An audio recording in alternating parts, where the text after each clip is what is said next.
수면 시간을 제 시간대로 맞춰주는 것만으로도 아토피 피부염이 같이 호전될 수 있다는 거네요. 그쵸. 아무리 노력해도 내가 밤만 되면 막 말똥말똥해지고 정말 거의 해 뜰 때 되어서야 하지만 잠이 온다. 이런 패턴이 장기간 지속되면 아토피가 잘 안 낫는다. 이거를 꼭 아셨으면 좋겠어요.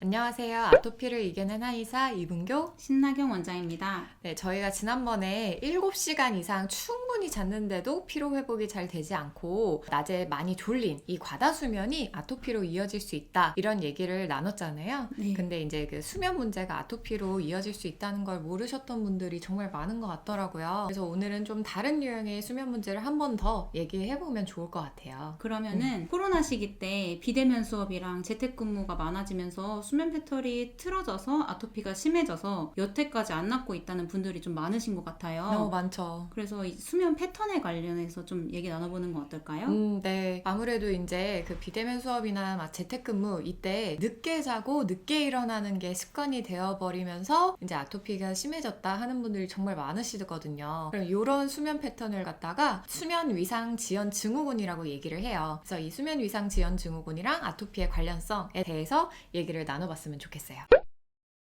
수면 이상 지연 증후군이 정확히 어떤 건가요? 잠을 자야 되는 시간대, 이게 늦은 상태로 고정된 상태가 오랫동안 지속되면서 그걸 다시 앞당기기가 어려운 거, 이거를 얘기를 해요. 이것도 수면장애의 일종인데 그저 그냥 습관이라고만 생각하시고 이게 아토피의 원인이 될 수 있는 신체 증상이다, 요거를 잘 받아들이지 못하시는 분들이 계시더라고요. 맞아요. 타고나길 그냥 자기는 전역형이다, 올빼미형이다 이렇게 생각하면서 수면장애라고는 생각 안 하시는 경우가 되게 많은 것 같아요. 근데 취침 시간이 얼마나 늦어져야 수면 위상 지연 증후군이라고 볼 수 있나요? 일반적으로는 보통 우리가 밤 11시에서 새벽 1시 요 정도 사이에 잠을 자줘야 되는데 새벽 2시를 넘어야지만 내가 좀 잠들기가 쉽다, 아침에 10시 이전에는 굉장히 일어나는 게 힘들다 라는 경우에는 의심해 볼 수가 있어요. 그래서 이제 낮에는 졸린데 밤만 되면 왜 이렇게 말똥말똥해지고 잠이 안 오는지 모르겠다, 잠을 일찍 자려고 해봐도 잠이 안 와서 핸드폰 보다 보면 또 막 밤새고 있다, 그래서 해 뜰 때쯤 잠든다, 이런 식으로 말씀들을 많이 하시더라고요. 그러면 이게 밤에 잠을 잘 못 자는 불면증이랑은 좀 다른 건가요? 아무래도 이제 공통적인 부분도 있고 좀 차이가 나는 부분도 있어요. 어떤 식으로 차이가 있냐면 두 질환 모두 이제 적절하게 수면을 취하지 못해서 낮에 이제 피곤하거나 기운이 없고 밤엔 좀 잠들기 어렵다, 이거는 공통적이거든요. 근데 차이점은 불면증 같은 경우에는 잠드는데 오래 걸리기도 하고 자주 깨거나 분명히 잠들기 어려웠는데 또 일찍 일어나거나 하는 문제예요. 그래서 숙면을 취한다는 그 시간 자체가 굉장히 부족해져 있는 게 문제거든요. 근데 이 수면 위상 지연 증후군 같은 경우에는 늦게라도 일단 잠에 한번 들면은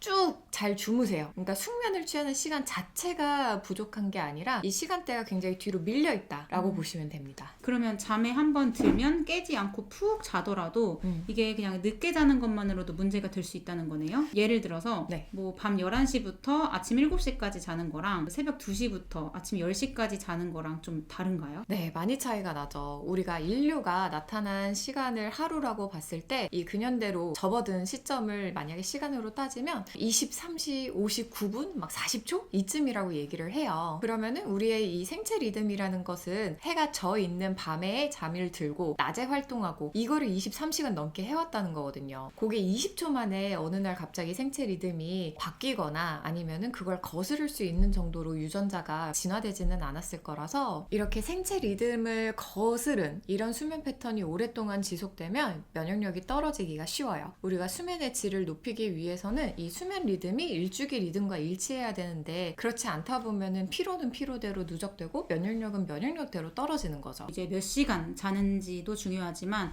그 몇 시에 자는지도 중요하게 되는 거네요. 네, 맞아요. 그럼 이렇게 잠드는 시간이 뒤로 밀리게 되는 원인은 습관 문제인가요? 보통 습관에 의한 거는 다시 한 달 정도 좀 노력하면은 금방 좋아지는 편이신 것 같아요. 근데 습관이 문제가 아니라 이 수면 위상이 지연된 분들은 내가 몇 달이고 노력하려고 해도 잠이 일찍 드는 게 도저히 잘 안 된다, 이렇게 많이들 말씀하시더라고요. 맞아요. 저도 환자분들 보면 아무래도 일찍 자는 게 면역력에 좋을 것 같아서 일찍 자려고 누워도 몇 시간 동안 잠이 안 와서 괴롭다라고 말씀해 주시는 분들 분들이 많은 것 같아요. 그쵸. 불면증과 달리 병이라고 인식하지 않는 경우가 조금 많고, 이건 내가 습관이 잘못된 거니까 맘만 먹으면 괜찮을 거다 이렇게 생각하시는 분들이 많은 것 같은데, 사실 이게 그렇게 간단하고 쉬운 문제가 아니거든요. 습관 교정만 해줘도 수면 시간대를 되돌릴 수 있는 경우도 물론 있기는 하지만, 그렇지 않은 경우들이 아토피 환자분들에게서는 더 많이 발견되는 것 같아요. 유독 이렇게 수면 패턴이 뒤로 밀리는 분들의 특징이 따로 있을까요? 제가 대체로 보면은 생각이 좀 많은 분들이 일찍 잠드는 걸 좀 힘들어 하시고, 정말 시간이 늦거나 정말 피곤해서 몸이 막 지쳤을 때만 좀 잠드는 게 편하신 것 같더라고요. 그러니까 그렇다고 뭐 특별히 어떤 걱정거리나 불안한 요소가 있다 이런 게 아니시거든요. 그냥 나는 원래 좀 예민하다, 내지는 난 잡생각이 그냥 좀 많다, 이런 식으로 말씀을 좀 많이 하시는 것 같아요.